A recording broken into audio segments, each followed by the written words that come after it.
میرے نبی صلی اللہ علیہ وآلہ وسلم نے ارشاد فرمایا، اللہ تعالیٰ نے جبرائیل علیہ السلام کو حکم دیا،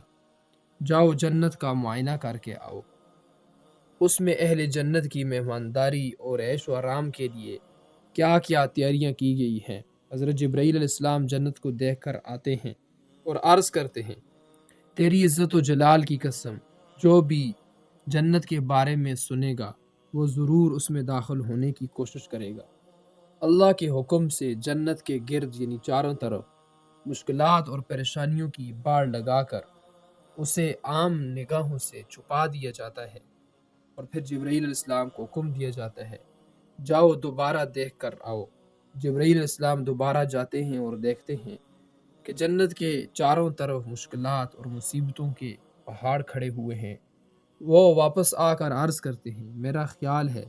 اب کوئی مشکل پسند ہی اس کی طرف آنے کی کوشش کرے گا۔ اس کے بعد حضرت جبرائیل علیہ السلام کو حکم دیا جاتا ہے، جاؤ جہنم کو دیکھ کر آؤ، اس میں جہنمیوں کی سزا کے واسطے کیا کچھ سامان رکھا گیا ہے۔ جبرائیل علیہ السلام واپس آ کر عرض کرتے ہیں، تیری عزت و شان کی قسم، جو شخص بھی اس کے بارے میں سنے گا وہ کبھی اس کی طرف جانے کا خیال دل میں نہ لائے گا۔ اس کے بعد اللہ کے حکم سے دوزخ کے دائیں بائیں اور آگے پیچھے ایسی چیزیں پھیلا دی جاتی ہیں جن کی طرف ہر آدمی للچائی نظروں سے دیکھتا ہے،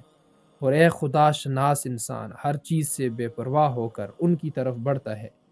اور ان سے لطف اندوز ہونے کی کوشش کرتا ہے۔ ان تمام انتظامات کے بعد جبرائیل علیہ السلام کو حکم ہوتا ہے،